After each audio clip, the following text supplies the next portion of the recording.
Hello, my name is Becca Levy, and when I was 18, I packed up my bags and I moved to Bosnia and Herzegovina. When I was getting ready to go on exchange, I remember looking on YouTube and online and reading blogs and stuff like that and trying to learn, like, oh my gosh, learn everything there is to know about being an exchange student in Bosnia. And frankly, there was basically no information on the internet. Like, there's a little video here, a little blog here or something, but I barely knew anything. And I just sort of wish that there had been a video like this for me to learn about that. This video is for exchange students who are going to Bosnia or who might be thinking about going to Bosnia, because I just wish something like this had existed for me. I was 18, a teenager. I had just graduated high school. I was embarking on what truly was an adventure of a lifetime. I'm from Maryland originally. I grew up in the United States in a place called Montgomery County, and this was the first time I had ever lived outside of my little area. So I'm just gonna sort of go through my story, I guess. I went on exchange through the Rotary Youth Exchange Program. There are, I think, 3 different main sort of high school exchange programs that go to Bosnia. There's Rotary, there's Yes Abroad, which is just the US specific one, and then there's AFS. And I don't know, there might be others, but I don't know about them, and I didn't know anyone who did others. So for the ones that actually send you to high school, those are the ones that exist. And so I did Rotary. The way Rotary Youth Exchange works is you sort of get to kind of pick your country, but not really. So when I was going through the application process, the way it works is I applied not knowing where I was going to be able to go. I thought maybe, I'll go to a Spanish-speaking country. I've been taking Spanish all through middle school and high school. Like, I'm semi-decent at it, and I would perhaps like to get fully fluent, and Spanish is easy and things like that. But because I was going to already be 18 by the time I left for my exchange, I wasn't eligible to go to any Spanish-speaking countries, at least not from my district. So I considered all my other options, and you have to make a list of, I think it's like 5 countries or something that you put down as options that you would be happy to go to, and usually you get one of those countries. Not always, sometimes you get sent to somewhere totally different. So I put down Belgium, India, the Czech Republic / Slovakia, I think it was one district, and Bosnia. I remember I was also eligible for Brazil at this time, and I would have loved to go to Brazil, but I didn't put it down because this was right in the middle of the Zika outbreak, and my mom convinced me that it would be not safe. Although there was a girl from my district, I remember, who did go there, and I think she had a great time and didn't get any horrible health issues or anything, so I'm sure that would have been fine, but I didn't put it down. So yeah, I put down those countries, and I didn't know where I was gonna go, and I got assigned to Bosnia. In December of the year before I left, I found out that that was the country I had been assigned to. The way they did it in my Rotary district was they had flags, and so they gave us, they called out our name, and then they held up a flag of the country we had been assigned to. And I actually didn't know the Bosnian flag. So I remember, but I did know the flags of all the other countries I had put down as potential options. So when I didn't recognize the flag that they held up for me, I was like, oh, they wanted us to guess. So I was like, oh, I guess I'm going to Bosnia. And, I was ready to have an adventure, so this wasn't super terrifying, but I didn't know anything about Bosnia. I knew literally nothing. I remember looking it up and being like, oh yeah, we learned about the start of World War I in high school, because if you don't know, Sarajevo, the capital of Bosnia, is where the Archduke Franz Ferdinand was shot. I was like, oh yeah, I've heard about it in this one specific context, one time. Literally had no idea where it was. It's it's vaguely in Europe, I guess. That was all I knew. I was 17 at the time, but I literally knew nothing. I didn't have any stereotypes, I didn't have any preconceived notions, and I actually didn't even have any knowledge. And thus began my adventure, I guess. I left for my exchange in August of 2017.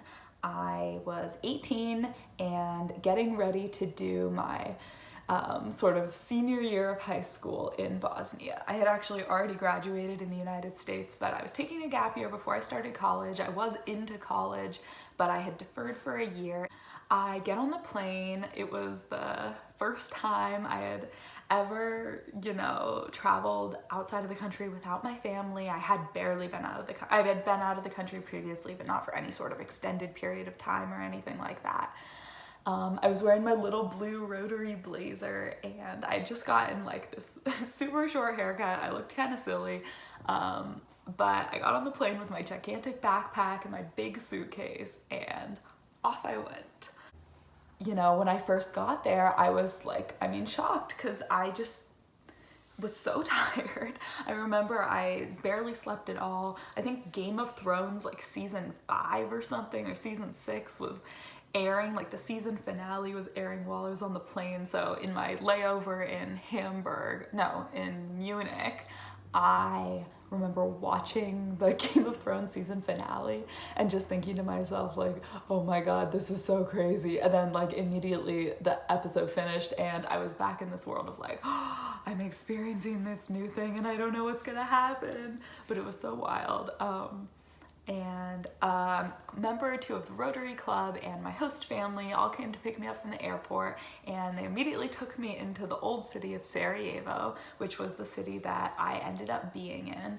And we got coffee, traditional Bosnian coffee, and I think I had baklava, and I think this food called cevapcici or cevapi, which is this sort of meat sausage thing, and we would call a pita pouch type thing, although pita actually means something different in Bosnian. I don't know.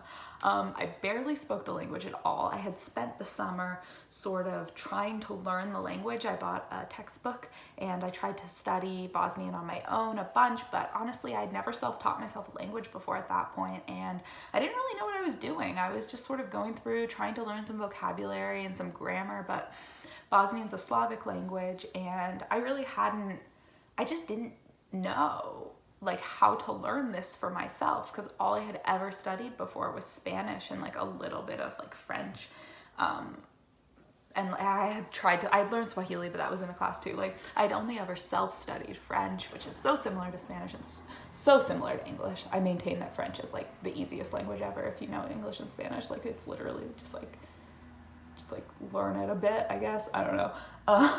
So I didn't speak very good Bosnian, but my host family spoke pretty good English, so that was good at first. There are actually pros and cons to having your host family speak English, because it means that you're going to be a little bit less immersed if you don't really make the effort to try to speak Bosnian with them. So, that is an effort that you have to make on your own. But yeah, so I arrived, and a few days later I started the school year. Both host families that I lived with had kids who were abroad through Rotary Youth Exchange in the United States the year that I was in Bosnia. So I lived with one host family for the first half of the year until January, and then I lived with another host family from January until June. So that was really good. I'm glad that they split it up like that. There was one other Rotary Youth Exchange student in my city, in Sarajevo, that year, and so she also lived with those two host families for half of the year, and then we switched. So my first host family was a mom and a dad and two little girls who I lived with. They were 2 and 7 when I lived with them, and the two kids were so great. I think that honestly, I know a lot of exchange students. I know probably 65, 70 people who have done youth exchanges, and issues with host families are, by far one of the most common issues that people have. It's just hard, going to live with people for most students for the first time who aren't their families. and learning how their family works while simultaneously being exposed to a new culture, trying to make friends, having new food, you know, like being alone for the first time in your life without, at least for me, that was the first time I didn't have my parents and my like best friends from home and stuff like that. That type of thing is really hard, and it comes out a lot in host families. I think probably like, I would say between a third and a half of exchange students have like major problems with their host families. And usually they're okay. Like usually you just kind of get over them. But I think like, you know, a lot of exchange students have those issues. And it's something that I really didn't realize was a thing both going in. It's not a reason not to go on exchange, but it is something to be aware of, that you should always be very honest and open and extremely communicative with your host families, I think. And I learned that, but maybe a bit too late. So I don't know, now I'll talk a little bit about language learning and stuff like that. So, you know, I said when I first came to Bosnia, I did not speak the language at all. I didn't know any related languages really. I mean, I guess I knew Indo-European languages, but I didn't know any Slavic languages. And it was a totally new language for me. And so when I first arrived in Bosnia, I was trying really hard to study. I was memorizing these long lists of vocabulary, and it was helping me a lot because, you know, when I first arrived there, literally I couldn't even tell individual words apart from each other. It all just sounded like a string of syllables to me, and it was really crazy. I was like, oh wow, I don't know this at all. But within a few weeks, I started to be able to identify specific words, easy phrases, things like that.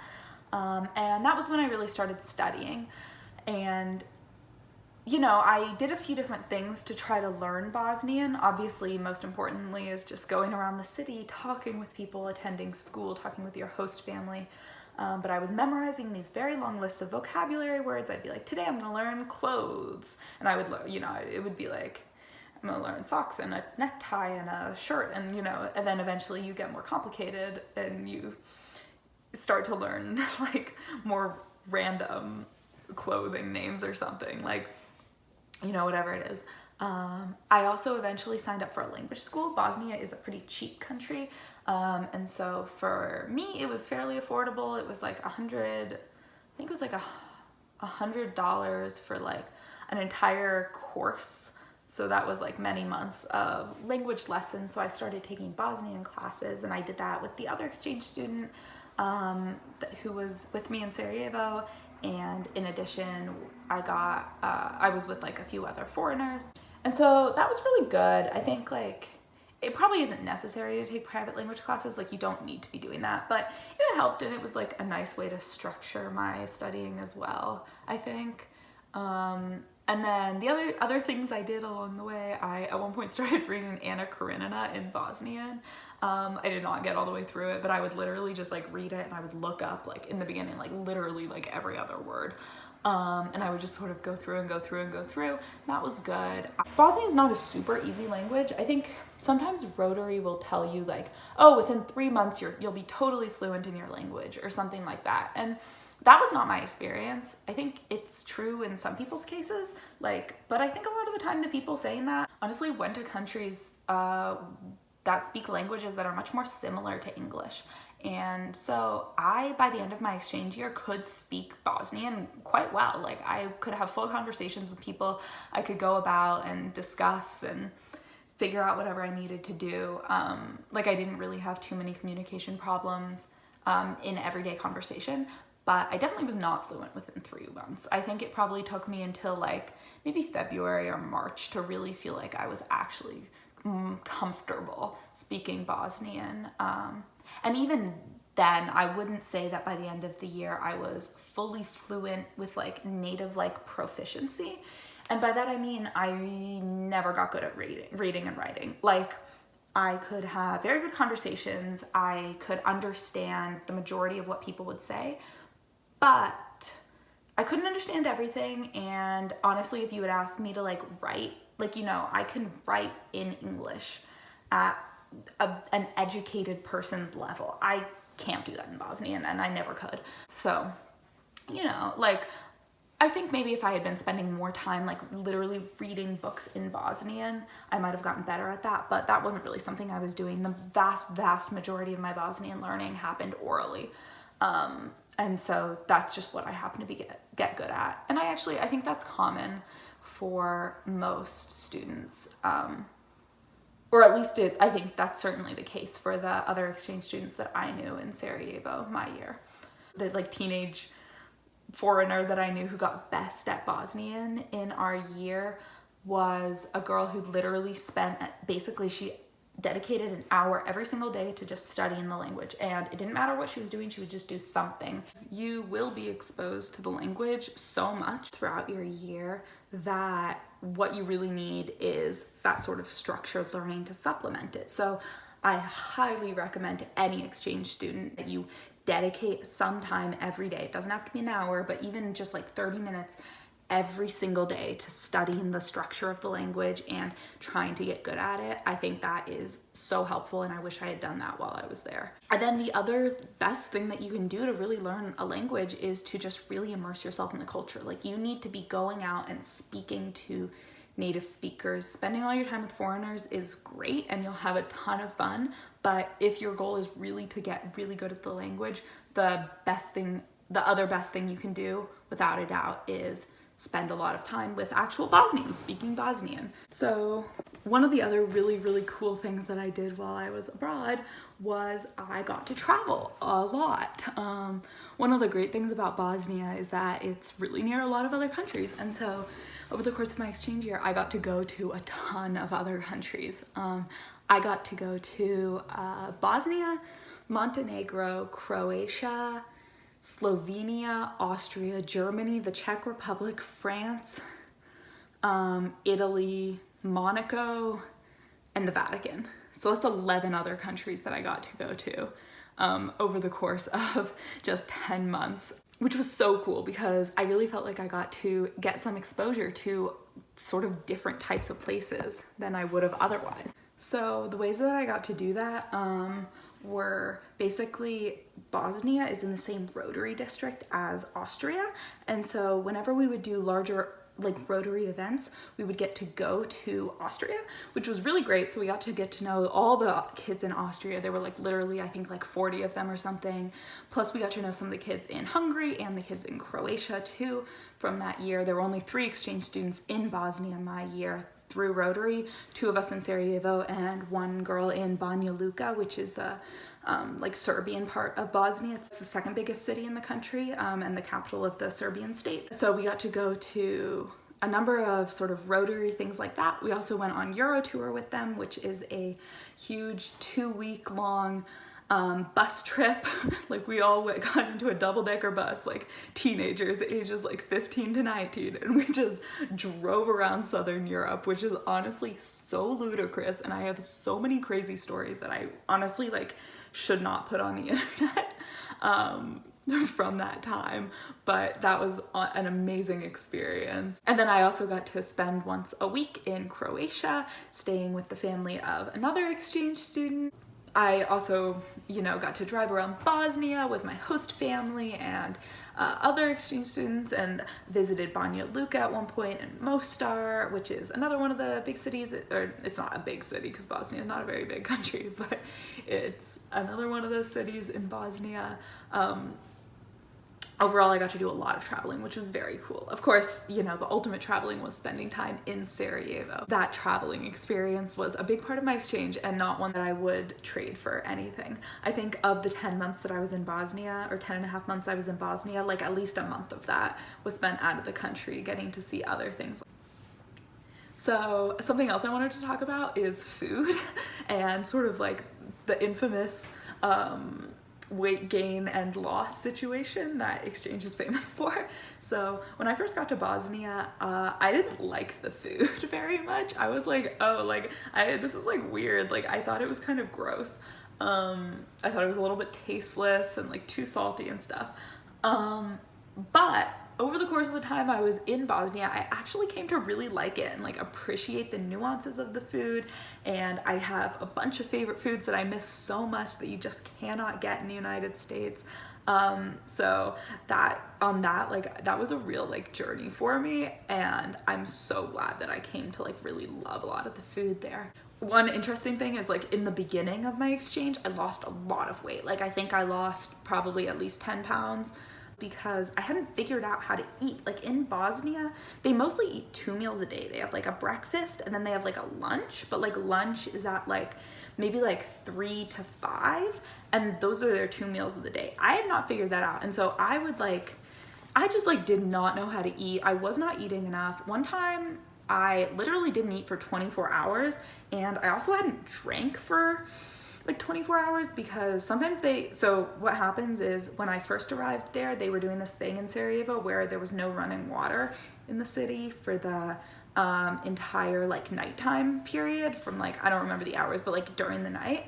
And then sometimes the water wasn't clean. So at one point it wasn't safe to drink the drinking water. So you just had to buy water bottles, but I didn't get that. I don't know. I didn't think of it. So I just knew I couldn't drink the water. So I didn't drink anything. And at the same time, I wasn't eating anything because I was running late for school. So I ran out without eating breakfast, and I got home and I was like, I don't remember why, but I like didn't eat dinner because like my host family didn't always eat together, which was what my family in the US always did. And so I just like hadn't eaten. I skipped it and I was like, I'll be fine. Anyway, then cut to 24 hours later, I haven't eaten or drank anything in basically like an entire day except for like one bite of bread.